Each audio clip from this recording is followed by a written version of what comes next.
Good evening, listeners, and welcome to the Tuesday show. We are going to have another programme on looking at the mayoral issue this evening, but it's going to have a bit of a twist because this time we're looking at the Newham mayoral referendum.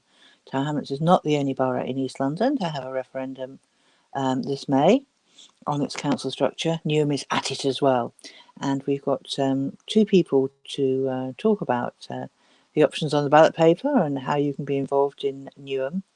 And it's quite different from what's happening in Tower Hamlets. So you Tower Hamlets people, you might need to ring in and ask our guests why their model is so different and whether they think it's a good one for general use or not. If you would like to join us on the telephone, you're very welcome. You can ring straight into the studio. The number is 0208 12345 07. So ring that and ask questions to our guests. Give them a grilling, because I promised to be nice to them. So you're welcome to phone in and be sharp, or just ask them a question. So let's now introduce our two guests. We have got Josephine Grahl, who is a Newham resident. She's hello, Josephine.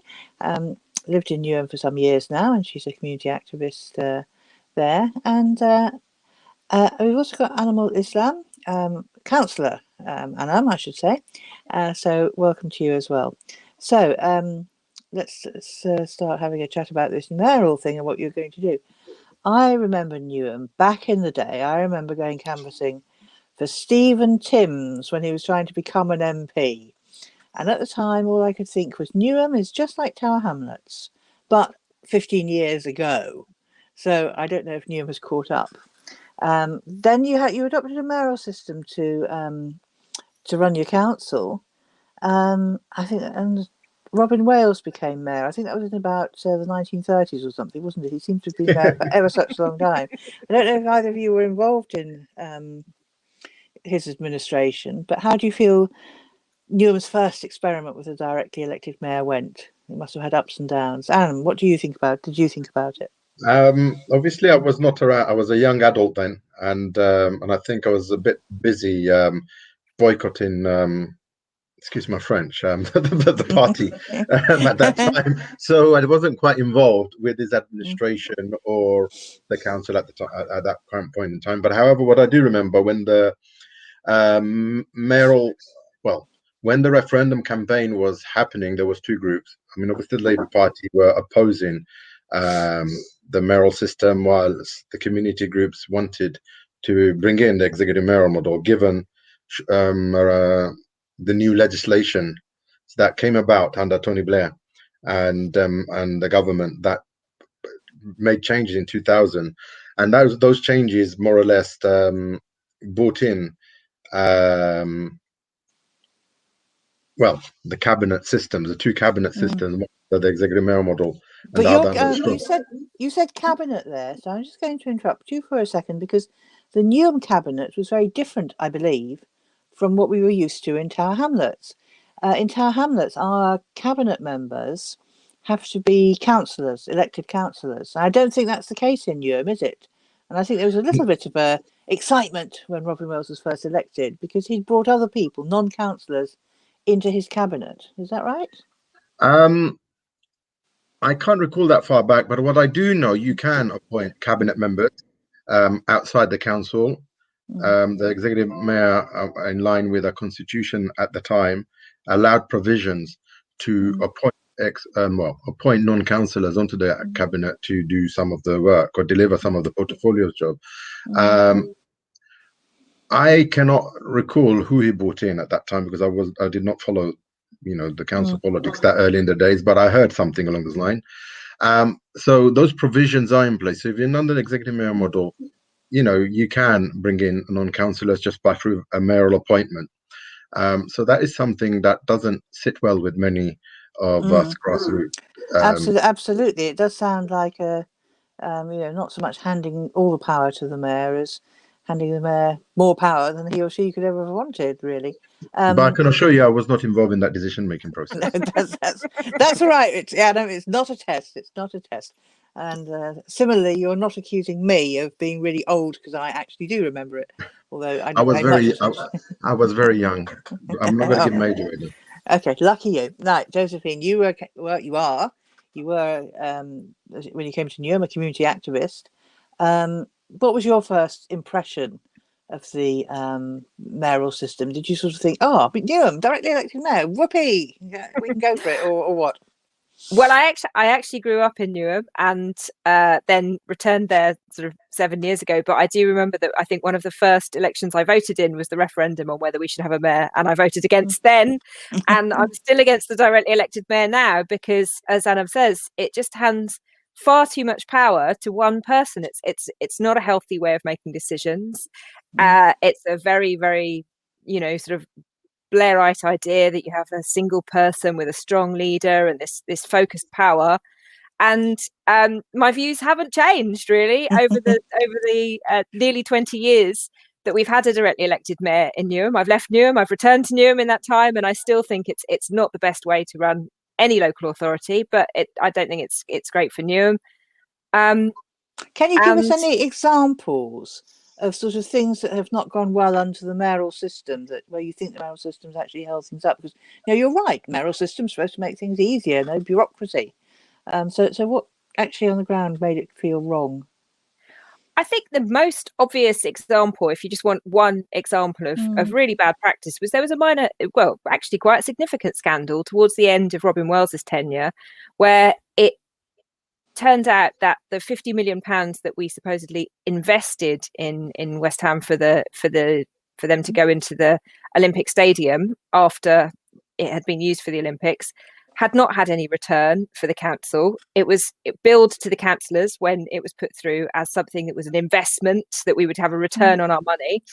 And I think one of the things that led to people really feeling that Robin Wells should be replaced with a newer a mayor with a different approach was that had gone through basically because Robin wanted it to happen and had not been successful, and was sort of then post hoc justified as sort of, well, it was really good for the borough anyway because people came to the stadium. And well, no, when you told the council you wanted to do it, you told them it would be a financial investment that we would get a financial return on. And in actual fact, we lost 50 million. And this was very much at the time when I just moved back to Newham and was just getting involved in Newham politics. And at the same time, the council, obviously very pressed by central government's decisions to kind of take money away from local authorities in the early kind of coalition government, were putting up billboards all over the borough saying, we have to cut 50 million from our council budget this year. Tell us what you want us to do. And I was like, well, tell you what, don't give it to West Ham United for the Olympic Stadium. That would be a good idea.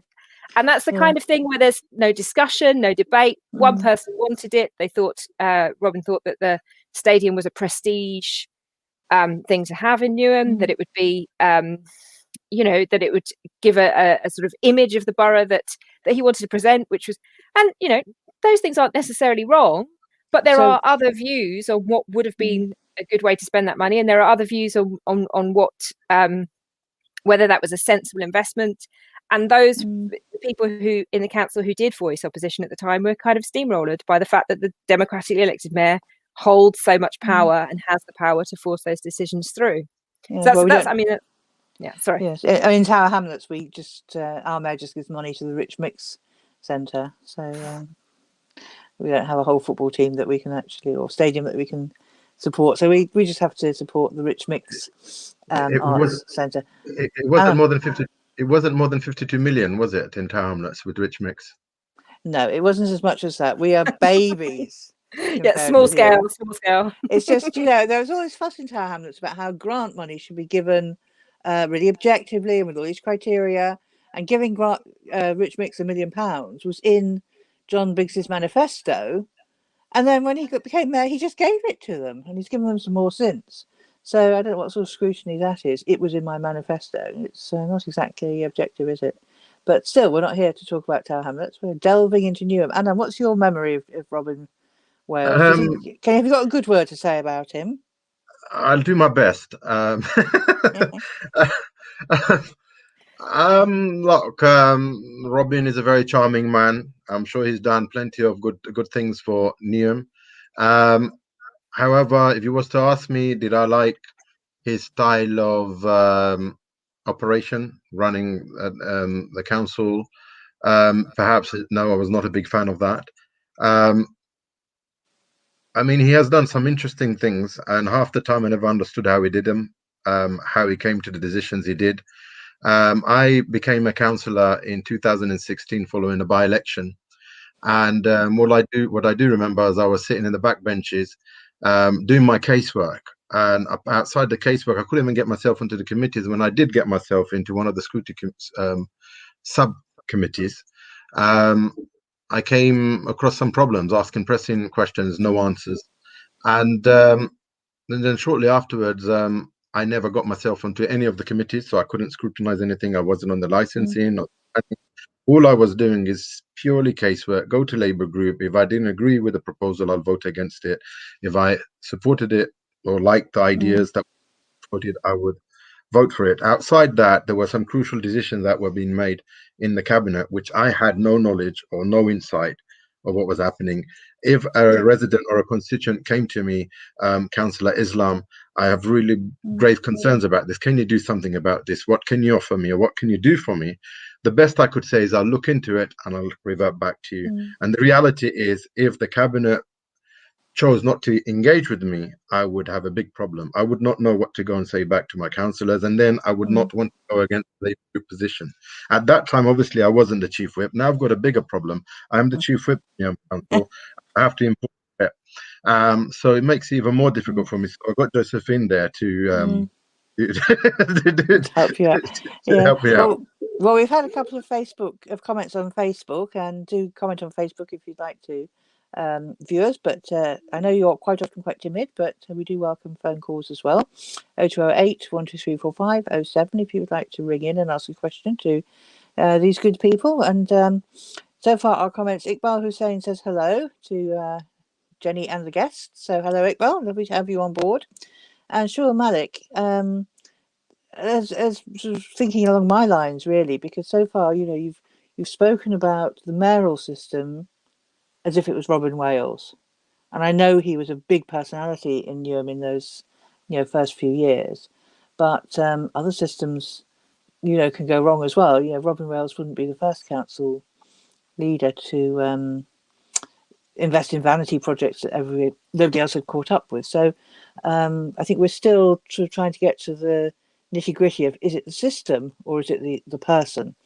And perhaps we need to sort of not obsess with Robin Wales. But Anna, go on, you wanted the last word. Jenny, you've hit the nail on the head. The issue about these referendums, which the public, mainly I'm following Tower Hamlets' campaign, and I'm just got to go a little bit out of Newham and then I'll bring it back. And one thing I've noticed, the entire Hamlets, I think the focus has changed away from what the referendum is actually all about. The focus seems to have gone into personalities and leadership in Tower Hamlets, when in reality the focus should be on the governance system. The referendum, if you look at the legislation, the referendum is specifically talking about what sort of governance model do you want to be governed by, the governance model. We're having a referendum on the governance model. The governance model, legislation-wise, there's only three options there: the executive mayor model, strong leader and cabinet, and committee model with a leader. Right? Those are the three options. You can only have two options on the ballot. Yeah, you can otherwise have, and because the incumbents are executive mayor model, so that will automatically be on the ballot, both in Newham and both in Tower Hamlets. So the only other two options you can choose from is a strong leader cabinet and leader committee or committee model, right? So you can't have both of them on the ballot versus the mayor model. So you have to choose between one or the other. In Tower Hamlets, however they've done it, they've chosen a cabinet system to go against effectively another cabinet system, because the executive mayor model governance system is a cabinet system, cabinet model, and a strong leader and cabinet model comes with a governance system that is also governed by a cabinet system. So you've got cabinet system versus cabinet system in Tower Hamlets, right? And the focus, I think, has now gone away into leadership. About the past administration, the current administration, and that's what I'm getting. And some of the arguments being used, I think, are arguments which are more fitting for a committee model. But in Tower Hamlets, you don't have a committee model on the ballot. You're going to have a cabinet system versus another one. The only difference is you'll have the residents voting for the strong leader, which will be known as the executive mayor, And in a cabinet leader and strong leader and cabinet model, you'll have the councillors voting for choosing its leader, like the way the MPs will choose its leader. Yeah. And but however, people say that's undemocratic, but actually it is more democratic, because you got your constituents councillors who will be selecting those leaders, which the mandate has come from its constituents, the residents. So, and I think it's more an inclusive way of doing things. And I mean, we went through that at length last week and the week before. And but the difference, you're right in terms of the difference. Is your leader going to be chosen by the people direct, or is your leader going to be chosen by the councillors of whatever ends up as the majority party? But that effectively difference. But the key point, sorry, can I just finish one point up before Josephine comes in? So the key point that people are missing, that we can have that argument, and the arguments are absolutely correct, but what people are missing is that this referendum is actually about the governance system. What is the governance system? The governance system that governs your council, and how it does this, how this decision come about, and whether you can have some scrutiny. In a committee model, you can have residents and community groups sitting on those committees and being part of the decision-making process. Maybe no voting rights, but you can have that. Yeah, you'll have your local ward councillors who'll have more scrutiny over his local ward issues, rather than running around the cabinet and the executive mayor. Oh, mayor, you've made a decision on this, but you didn't consult me. Can you help me? So it's inclusive. So that's what we should really be talking about, rather than, we're taking away the vote from the mayor, or we're giving it to the councillors, and we've taken the debate somewhere else there. So I mean, yes, okay. Well, let's bring the debate back. Josephine, what point did you want to make? Yeah, I was going to say, I think Adam's really right that we need to be talking about how the different governance systems work, rather than what the mayors and leaders have done. Because, I mean, for me, I think a really strong argument for the committee structure is if you have the mayoral system, powers concentrated into the hands of the mayor. Well, Roxana Fiaz in Newham has delegated her power to the cabinet. So she has chosen herself as mayor to have more of a leader cabinet system. But even so, that still leaves 40 odd councillors who are elected by the public. And when the public go and select the council, elect the councillors that they want to represent them, they think those people are going to be in the town hall making decisions. But the trouble with both the leader cabinet and the executive mayoral model is a lot of them aren't. As Anam says, it's casework, sitting on the back benches, perhaps being on a scrutiny committee, and not actually being able to represent the voices of the people who voted for them when decisions are made that are going to affect those people's lives. So I think that is the really key important thing. As Anna says, there's other advantages. For example, I think there's much more opportunity to have kind of greater community involvement. And again, Roxana's done some good things. She's brought it. She's obviously very interested herself in changing the way that local government works and being more inclusive. And she's set up things like citizens' assemblies and stuff like that. But in the committee structure, you can invite a particular community group to come and address the committee who are discussing something that's pertinent to that community group or campaign and be directly involved in saying, this is why this is really important to us. This is how we want to see these decisions be made. Whether it's cyclists talking about how transport systems are working, or people who work as drivers talking about how they're organized, giving them a space where they can have a sort of take a formal part in the decision making, not voting, but participating in the committee discussion is really important. It's more inclusive, it's more democratic. So let's just hold that for a second. We will talk about the mayoral systems, but I think the viewers would be quite interested to hear, when Robin Wales departed as mayor, as the mayoral candidate, and you've referred to her already, Roxana Fiaz became the mayoral candidate and was then elected. What sort of differences did you notice? You said she delegated her powers, and of course she started on a journey which led to this of examining the structures which led to this referendum happening. But how did you feel Did you not feel that things had changed enough that you didn't need to have a referendum? You could just keep Roxana. Wasn't that enough? What was wrong with that? Josephine, do you want to come in on that? Well, I think that goes back to the heart of what we've been saying, isn't it? It's not about the personality. Yes, I much prefer Mayor Fiaz to Mayor Wales. They both, let's be fair, they both did some good things. Robin, for example, did really made a very big change to Newham's education system. There were huge improvements there under him. I prefer Roxana a lot, but nonetheless, she's chosen to delegate her powers, and you know, she's standing for another term. I think she's intending to stand for another term if there is a mayoralty there. But the next mayor could decide not to do that, and then it's power concentrated back into the hands of one person again. So it's about the system. It's not about the individual. And, you know, like I say, Roxana, I think one of the things that's been quite positive about Roxana, she committed to having a referendum as part of her manifesto. That's why we're having it. And she's done various kind of projects around greater engagement with residents, greater, you know, hearing more of the voices of residents. But I think when it comes down to it, that's up to her. And all that means is the next mayor could be someone completely different. And it could be back to the sort of what people described as the sort of Tudor court kind of politics in Newham, where it's one person and they're sort of favourites and advisors, and none of the other councillors get a look in or get a chance to really represent the voices of the people who vote for them. So, Anam, do you agree with that?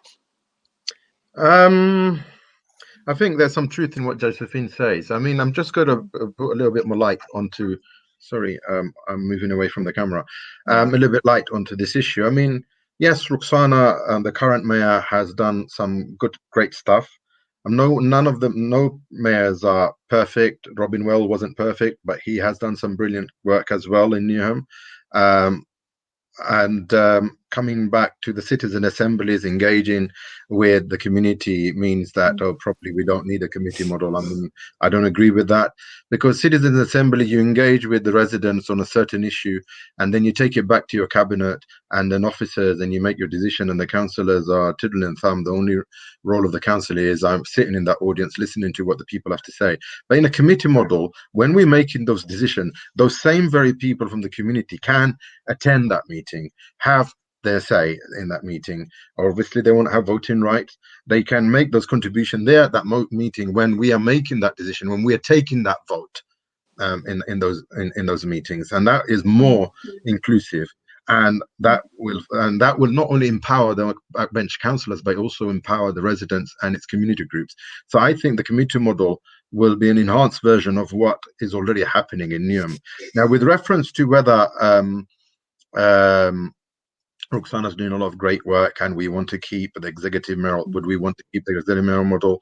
Well, Roxana is around today. She might not be around tomorrow. Yeah, and we don't know who's going to take over. Yeah, things could be far more worse than it is. Oh, I'm not saying it is now, but I'm saying it could get worse, and we can't guarantee that. So, like we said, it's not about the personality. It's about the system that has been in place pre 2000, pre-Tony Blair's legislation change to bring in strong leader models. And the funny thing is, both the strong leader models under the executive mayor and under the strong leader model, the governance system is a cabinet. Yeah, and that is what people. Sorry, go on. And on that question, we've got some contributors on Facebook again, and I'll just paraphrase their comments. I think Shul is basically saying, Shul Malik is saying, well, members of the community can get involved with decision making, even under a mayoral system. They can go to cabinet, they can go to council meetings. The mayor can hold community question and answer sessions all around the borough. And the downside, which Malik is highlighting, is saying, look, if the leader, even under a committee system, wants the councillors to support a particular decision, then they can be whipped to follow the party line. And they can be told that if they don't follow the party line, then they're not going to be that committee chair or on that committee next time. So is the cabinet system really a safeguard? Surely it's the leader who just handpicks all the cabinet members, and they owe him or her their job. So really, they've got to do what they're told. Anam, you're getting very excited there, so come in and answer that one, and then I'll tell you what Iqbal said. It's a point that's raised many a times, but with all respect to the contributors, obviously when you're in the business, you understand the game a lot of the program quite a lot, and you understand it better. If you're outside and you're reading all this stuff, and nothing makes sense sometimes. But in this case, I have to say the argument put forward for both system, I'm assuming when he mentioned both systems, talking about the mayoral system and the committee system, and he's saying that the items are going to be whipped. Well, first of all, you need to understand, how does a whip work? The whip is an item. So you go for a Labour group meeting where a certain topic is discussed, and the majority votes of those councillors will vote in a certain direction. And if the majority supports to say the majority vote is in favour of shutting down the library, then that item is whipped. Yeah. Or say there's a majority decision against shutting down a mosque, that item is whipped. And if that happens, then yes, all councillors will be whipped to go in that direction. Now, when the point I think has been made that whip will be influenced by the leader, maybe so under a cabinet system. Why? Because the cabinet system has this thing called patronage. Patronage meaning the mayor or the strong leader has the power in a cabinet to appoint councillors into a job, paying in Newham's case a total of £45,000, right? So I'm not saying that is the case, but that theory could only apply under those circumstances. And now, if a leader, I'm not saying it's the case with this is the case with Roxana or John Biggs in Tower Hamlets. I'm not saying that, John and Rox, if you're listening, but what I'm saying is the theory that people put forward is an argument of patronage. But let me tell you something, that could potentially be the case under a cabinet system, whether a cabinet system under a strong leader model, or whether this is the case under a cabinet system under an executive mayor model. That could be the case. Yeah. However, in a committee model, the leader doesn't have the power to offer jobs and paychecks. You don't. So how can they influence that whipping of the vote? It doesn't make sense. It's illogical. I have observed this process of committee system in Tower Hamlets for something like 20 years, possibly horrendously even more. And candidates for leader at majority group meetings will ask people to vote for them, of course. And they will say, basically, please vote for me because I think you're on my political lines. I can do best for this borough.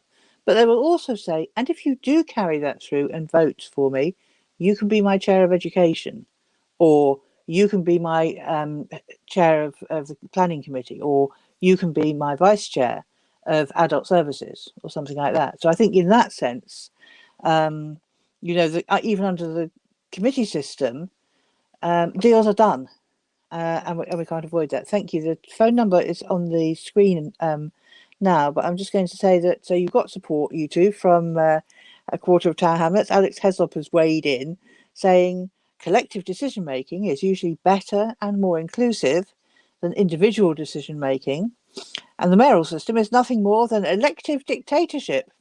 So Alex is becoming a young Lenin. Yeah, go on. I'm really happy to hear that view be put across, because I think there is a myth about how the committee structure works, which I don't agree with at all, and in fact has been shown to not be correct. That the council is just going to talk and nothing's ever going to get decided. But actually, I think there's two things there, isn't it? One is a good decision is better than a fast decision. But also, I think there was a study by Maidstone Council which showed that, in actual fact, there isn't a difference to the speed at which decisions are made, and they can actually be faster in the committee structure. And as part of our campaign, we've spoken to councillors from Basildon, where they have the committee structure, and we've spoken to the leader of Sutton Council, where they also have the committee structure. And they've both said to us, we think it's a better decision-making process. People feel more included. We're able to take more things into consideration. And I think that's also a really important reason why I think the committee structure is just a better way of running things. Okay. I've now lost. There's so many comments coming on Facebook. Sorry, They're going past you, didn't I? too fast now for me actually to read them. Sure. Oh, it's right. They're diving into each other. Shul's taking issue with Alex. So easy boys, calm down. But Malik does make a good point. The majority of discussions and decisions take place behind closed doors. And the same sort of thing, I think, that in the other comments I can't see any longer. I think that's said there as well. So what I'm going to say to you is, all of these structures, are they actually any different in terms of who's selected, who runs the show, and the team that runs it along with them? Yes, of course, if Robin Wells is the candidate and he selects non-councillors to put in his cabinet, that's very personal and very powerful. But if, going back in the day, various councillors have been elected, I've seen them in Tower Hamlets, and they've also done deals they've become leader because they promised people committee chairs with, of course, the enhanced remuneration that comes from that. So I'm not sure there's a greater... The problem just lies in the system, so much as how it's actually operated, and perhaps the public needs more scrutiny of that. Josephine? Yeah, I mean, obviously, as you say, there's always going to be deals made. The difference is, of course, that if what you're saying is, you vote for me for leader and you'll get this particular role, or you have to have the vote, so you have to have enough councillors who are going to back you. So there is a modicum of democracy there, which is not the same as being the mayor and being able to say you and you and not you and not you, which completely changes the nature of patronage, which is totally within the gift of the mayor. And they can just literally pick someone and the next day change their mind and pick someone else. And so I think, no political system is perfect, and I could, we could talk all night about the things that could be improved about local government above and beyond what kind of governance system we have. We could talk about central government funding, and we could talk about proportional representation and how we vote for our councillors, where 60% of Newham voters vote for Labour councillors, but 100% of Newham councillors are Labour councillors. There's all sorts of things we could talk about in those matters. But I do think there's a lot to be said for at least making sure that all councillors are taking part in decision making, and making sure that when you vote for your councillor, they do actually have the power that you think they're going to have when they go into that town hall and decide things. Okay, I'll come back to you in a second, but Anam, dive in. Yeah. I'm just looking at the comments. There's a comment there that saying that majority decision is taken behind closed doors. I wouldn't mind if somehow we can get elaboration from I think it's Shuel Malik. And what does it mean by closed doors? Because closed doors could mean many things. So if I could get the answer, I can answer that question. I think he probably means that when you go to a cabinet meeting in Tower Hamlets, you get some papers arrive and they're nodded through, and the decisions go exactly what the mayor has said. And there's a body called the Mayor's Advisory Board, an officer mayoral board, which basically sets up the agenda. And one gets a feeling that all the decisions have been taken behind closed doors, and then the doors open and they come into cabinet and they tell you what the decisions are, and those are repeated at the council meeting. So I think that's probably talking about that's the elected mayor system. As you're right, in a committee system, it's more open because the committees have their own meetings, they have longer agendas, public discussion, and as you say, more councillors can be involved, and they can and the residents in the community groups. Where in a cabinet system, it's all done in in another place where with the select cabinet members, and say in Newham you've got 9 cabinet members in total, and the mayor, and you've got 50 other councillors or 51 other councillors who will not be directly involved in this decision making process. And sometimes the matters are coming to Labour group to have it whipped, and other times it doesn't even go through a whipping process. And sometimes once a decision is made in the cabinet, it's very difficult to overturn that without trying to recall it through a scrutiny committee, and even that is very tedious. For a committee system, it's a different ball game. Yeah. Well, if you're talking about closed doors, about party group meetings, whether you're in the Tory party or Lib Dem or Labour Party, you have a party discipline, and that discipline is trying to make a party position, agree a party position on a certain topic before you go public. And once that position has been agreed, then you will go public into the committees or whatever. Yes, it's a standard. I think that's what Shoaib Malik might be talking about. But that doesn't necessarily mean that it's. But that doesn't necessarily mean that the leader is controlling that decision of it being whipped. Because in a cabinet system, maybe so because of patronage. In a committee model, patronage is very difficult. It probably does happen or did happen elsewhere in another place, but I did not witness that. But let me tell you something, it will be 10 times or 100 times more difficult to do all those backhand dealings. Well, I think we're edging towards a position of agreeing that patronage is still around. Again, I'm going to come back to that and ask you another question in a few minutes, but in the committee system, more councillors are directly involved in making up the detailed work, and therefore there's greater scrutiny and accountability. I think that's what we're sort of edging towards saying, which works if, but I'll ask you that later. And we've got a couple of comments coming in now. I see that John Gray is commenting. I'm not quite sure who's. We have a sort of transfer deal with John Gray, don't we? I mean, you keep sending him to us and we keep giving him back, I think. So he's sort of saying there's not enough scrutiny of cabinet decisions. There should be more. So that's an interesting comment. And I think Councillor Daniel Blaney is sort of agreeing that not enough decisions come to Labour group in Newham under the mayoral model. So presumably Councillor Blaney is looking forward to longer meetings of Labour group as more decisions come to Labour group to be made. Although again, I mean, it's getting a bit geeky here, but when you have a committee system with perhaps we've both got councillors. No, we've got 45 councillors. You've got 60 still, is it? Going up to 66 with boundary changes. So you have 12 councillors on your education committee or whatever. You probably don't. Let's say you do. Then actually those councillors can meet as a political group or as two political groups, depending on how many opposition councillors you have.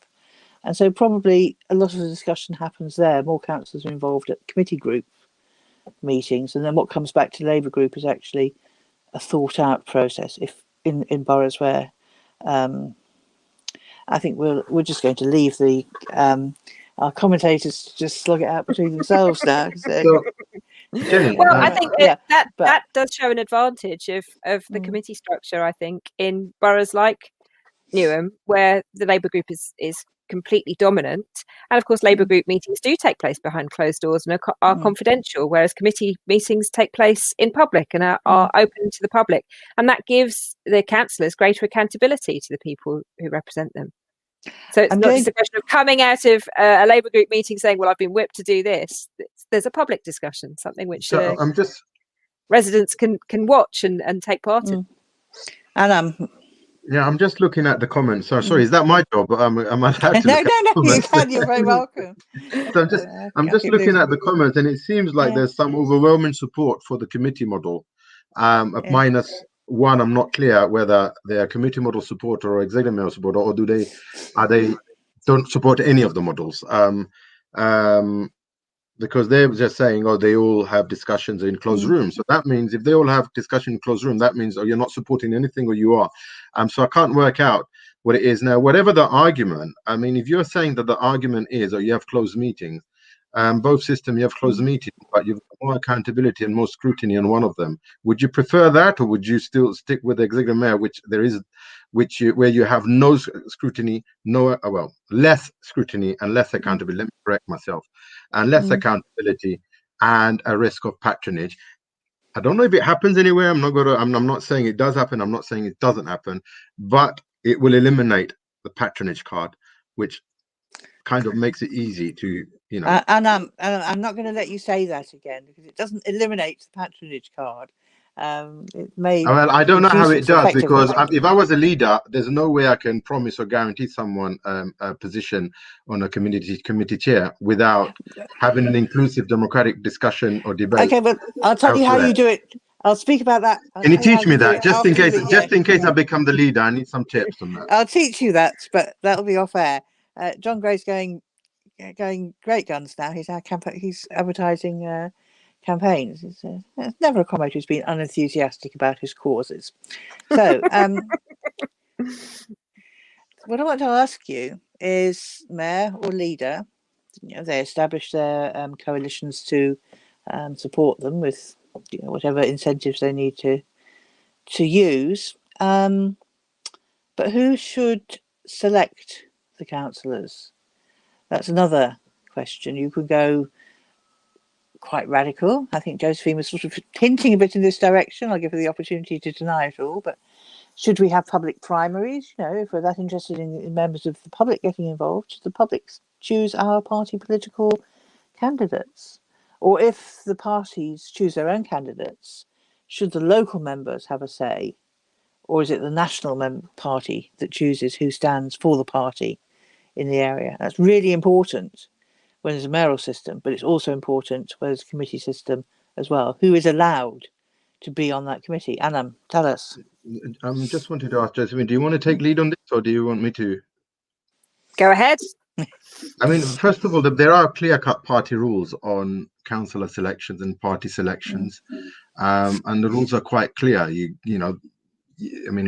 if you have established well, it's now LGC, I think. They changed it recently at a conference meeting. So, I mean, there is a set structure, and it's supposed to be democratic and accountable. So, we go through the party processes, and strictly speaking, on paper, the leader shouldn't have much influence or anything. It should be done more democratically, in line with the party rules. But then there are exceptions to the the situation, especially if there's a party which is in special measures, etc. There might be emergency rules that might come in, agreed by the NEC. What those rules are, I'm not clear about. Maybe Josephine can shed some light on this. Josephine, do you want to come in with the permission of Jenny, the chair?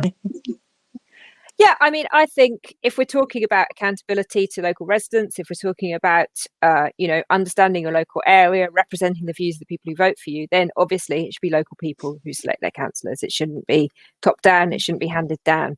I would be personally, obviously, as Anam says, the Labour Party has a process and they have rules for how councillors are selected. I'd be really interested in the idea of open primaries. I'm not sure if it would work or not. I would say one thing that is positive about the idea of open primaries is when you look at the Democrats, you do see in America, you do see that left-wingers who run good campaigns can get elected through open primaries in a way that is quite interesting and progressive and is, I think, something for progressive people to think about. But obviously that's not how the Labour Party works here. But I think it would be an interesting discussion to have, and something to think about. But that's very much kind of in the future, in the ideal world where local authorities run in the way I'd like them to run.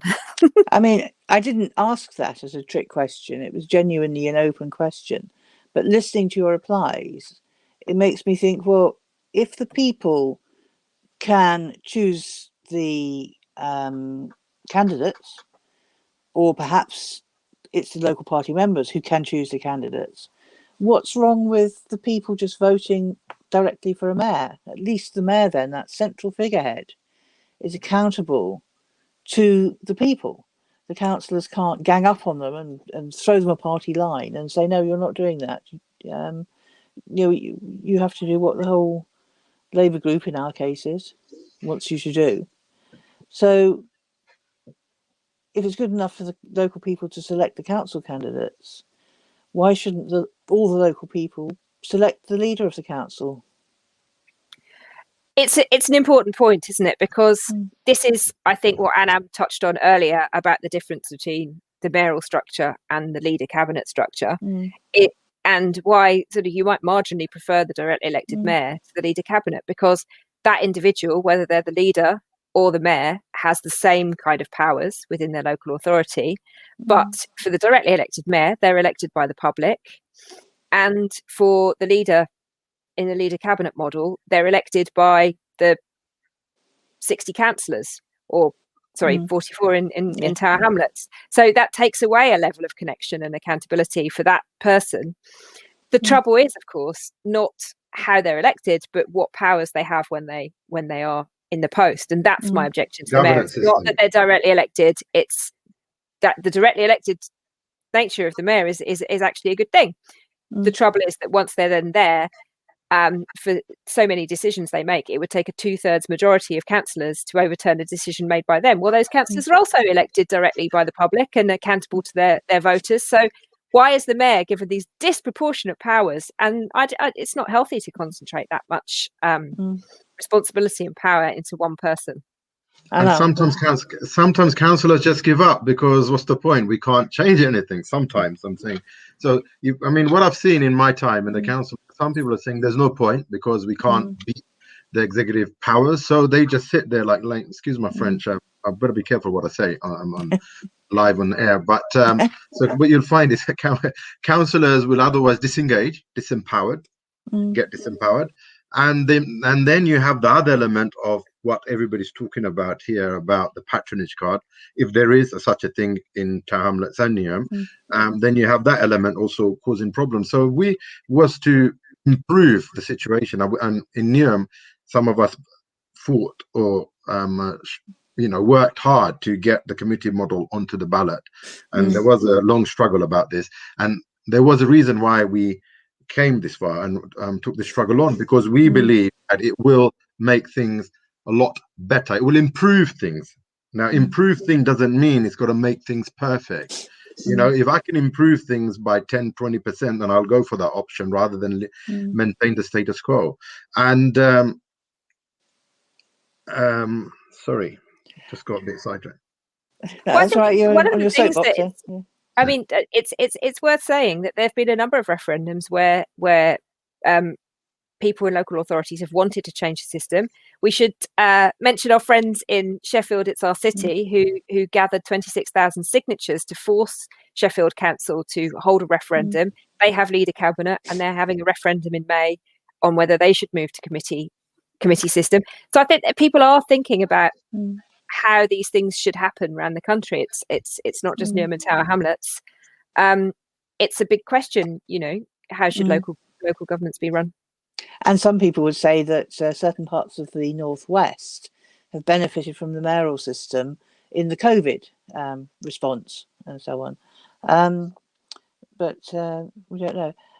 We should make it clear that we're not here to examine or scrutinise the Labour Party selection method. That's their own rules, and that's confidential to them. But I'm going to ask you a question about that. Anna, what do you want to say before I ask you a question? Can I just make one thing clear? I know because there's some confusion between the campaign in Tower Hamlets and the campaign in Newham. And what people need to understand, recognise, is Newham's campaign is entirely different from the campaign in Tower Hamlets. I'm going to be honest about one thing. If I was in Tower Hamlets, I will be lost. I wouldn't know which team to support because I've got a big problem with the cabinet system, the governance system in itself, and it's the same. And basically, we're choosing the referendums about governance system, and we're trying to choose the same system. And I'm thinking, why am I? Because both of them is the same thing. The only difference is the argument you put forward to us. Mel, why would we give away the rights of the public to choose, or the residents to choose its leader? Apart from that, there's nothing there because the governance system is the same. But guess what? In Newham, it's not governance system versus a committee system. So people shouldn't confuse the campaign in Tower Hamlets with Newham, because we've got a completely different model. Whereas in Tower Hamlets, you've got a cabinet system. I don't know why Tower Hamlets Council came up with that decision to govern by a leader and cabinet, whilst they already got a leader and cabinet there under Mayor John Biggs. So I don't know how the councillors came to that decision and why it doesn't. Well, we'll talk about that. You can speculate. We'll talk about that in a second.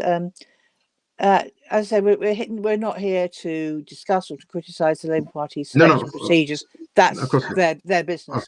of course. But let me ask you a question, Anam, which I think you can answer quite simply. When did you last vote in a council selection procedure in your political party? For councillors? Yes, council 2000 candidates. 2018 February, I think it was, and in 14 as well. Okay. And Josephine, when did you last vote in a Labour Party selection meeting to select council candidates? Same. I think all the current Newham councillors were selected in February 2018, apart from a few who were selected in March 2018 when they couldn't fill all the vacancies. So, I mean, I won't drag it out, but it's different in different parts of Tower Hamlets because there's been different selection regimes operating. But there is still something like a square mile. Boundary changes have changed towards as well. I think it's about a square mile, maybe a bit larger area, just north of the Blackwall Tunnel, where the last time you would have voted in an open selection contest if you lived in that Labour Party ward was 1993.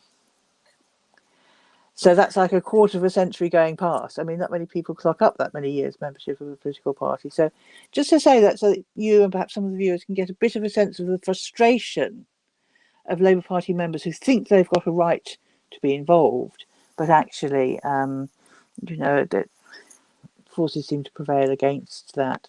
So you asked a question about how did we come to choose our two questions for the ballot paper in Tower Hamlets. It was behind closed doors. The mayor decided which questions would go on, and it was different in Newham. How did you decide what questions would go on your ballot paper? Well, we didn't quite do it behind closed doors, did we, Josephine? I mean, we had a democracy commission.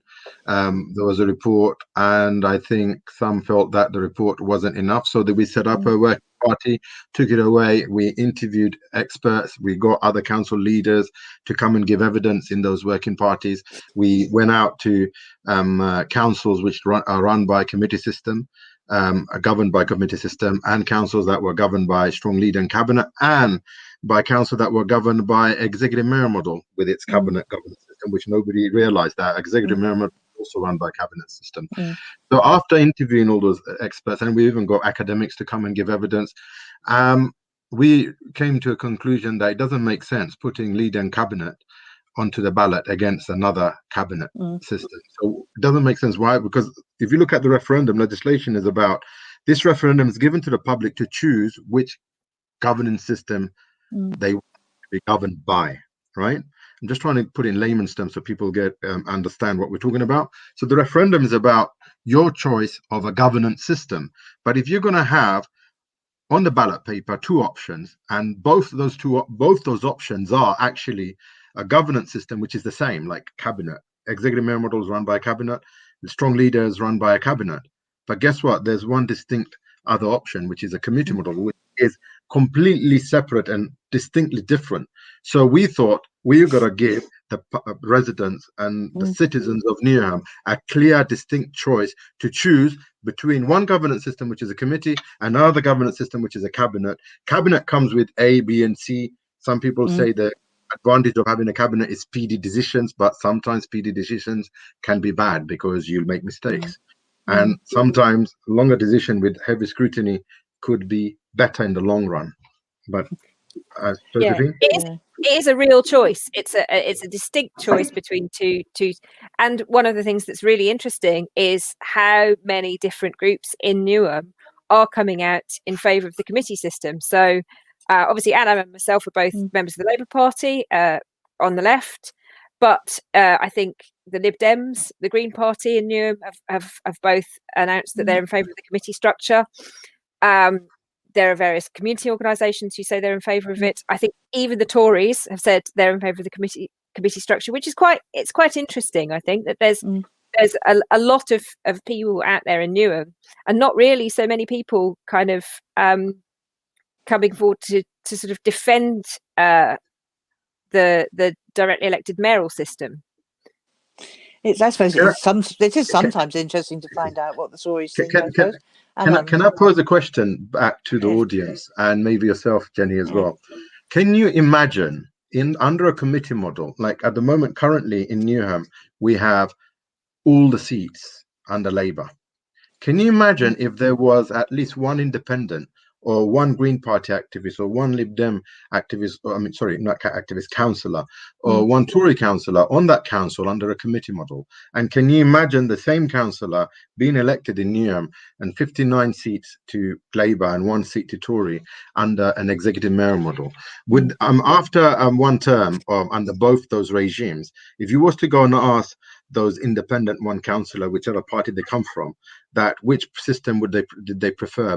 Did they prefer the cabinet system or a committee model system? I can assure you one thing: the answer would be, "Oh, I loved it under the committee system," because they would have been fully engaged, involved, scrutiny. I mean, would have had full scrutiny and full involvement in a lot of the decision-making process. They would have access to all these committees to see what's actually going on, to have their say. Under a cabinet system, it might be difficult. Let's put it this way. I mean, Alex Heslop is again making a very good point, which is what we expect from Alex, which is to remind us that when the Tower Hamlets mayor was elected, the majority of councillors elected were not from his political party. And indeed, I don't know, the council meetings were a complete spectacle with the vitriol and hatred just being thrown in bucket loads at the mayor. And it was very... by the councillors, by the elected councillors, who felt betrayed. Whereas, of course, the elected mayor and his supporters felt betrayed because local party members had selected him and to be the Labour candidate and had been overruled on 2 grounds. The National Executive cited 2 grounds, both of which were on investigation, proved to be entirely unfounded. So, you know, again, that's the built-up frustration. But the vitriol was terrible to see, and I, remember a lot of young people as well coming to council meetings. 128 people you can fit in the public gallery in Tower Hamlets when we used to have meetings, and the shock on the face of young people who thought they'd been involved in an election and were part of a process and a decision was coming up, and then they came in to see this spat denigration, no respect at all for the fact somebody had scored a majority vote. I mean, back then, I can't remember what the first election results were, but I think the Lutfur Rahman, the independent candidate, chosen by Labour Party members but forced to stand as an independent, I think got 35,000 votes, around that.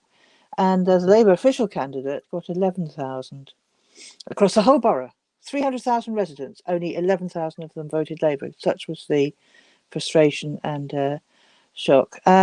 And John Gray's going just completely berserk now. Fingers tapping away at that keyboard and sending us loads of links to various campaigns. And what's Shaw's back on? Shaw Malik is back on the game again. He doesn't agree with Alex. He's saying he's pointing out that in fact during that first 4 or 5 years of the independent administration in Tower Hamlets, a lot of things got done very quickly. We certainly improved the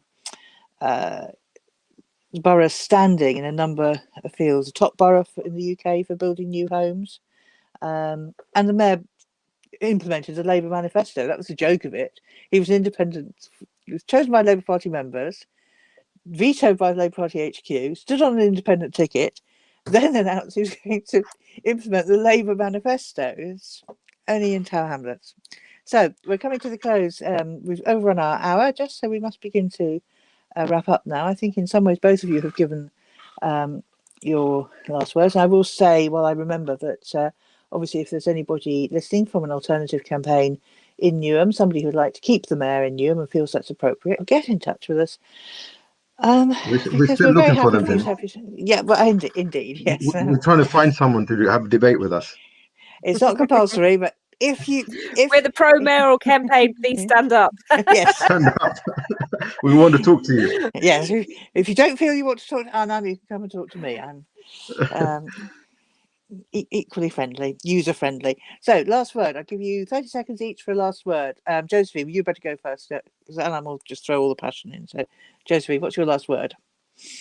Okay, well, I'll say some practical stuff, which is we are Newham Voting for Change. Please follow us on Facebook, on Twitter, sign up to our website mailing list, particularly if you're in Newham and you'd like to get involved with the campaign. It's a COVID election. It's really difficult. Campaigning is like we've never campaigned under these circumstances before, but we would really like people to get involved and participate in the campaign, because I think one thing we haven't mentioned so far is this referendum's binding for 10 years. Whichever way Newham decides, we can't have another referendum for another 10 years. So however you feel about it, it's really important that you make your voice heard. Brilliant. Let me just, the commentators are coming in again. Shantu Shanzida Furdus, it's lovely to hear from you. And you're saying that you want all elected councillors to be accountable for their part in the decision making, so you can just lobby your councillor and your views are getting through, which is fine. Malik is confirming that he supports the mayoral system, and Alex has suddenly said something a little bit naughty, and he's pointing out that the independent mayor introduced bulk refuse charges, and then the bulk refuse fly tipping started to go up. So Alex, but I also have to say to you the things that the independent mayor didn't do. He didn't cut adult social care. He didn't increase the charges for adult social care. He didn't cut the borough's day nurseries. He didn't cut the borough's community language service. He didn't cut the special educational needs support team in half. So, swings and roundabouts. If we're going to talk about that, Alex, you're going to have to come on a later show, and then we can talk about achievements in that. Anam, last word, go for it. My last word would be, first of all, focusing on Shuaib Malik, the only passionate mayoral system supporter. I assume that he's supporting the mayoral system in Tower Hamlets. By all means, I've got nothing to do with Tower Hamlets, so he can choose to do whatever he needs to do. But as long as he keeps in Tower Hamlets, he'll be my best friend.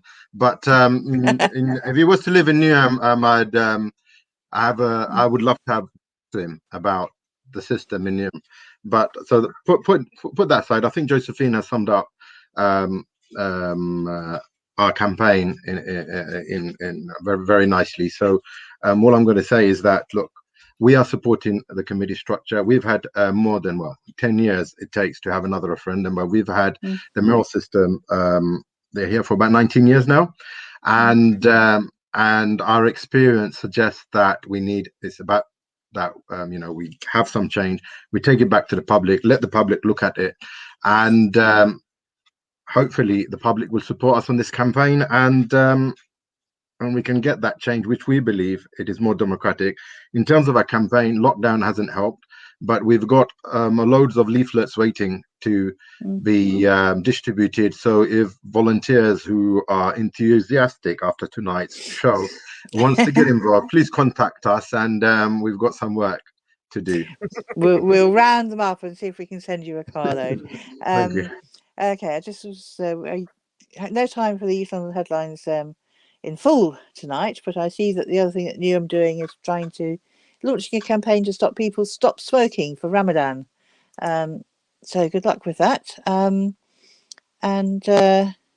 I just want to alert Tower Hamlets residents to the fact that the council is actually consulting on something, which is Brick Lane.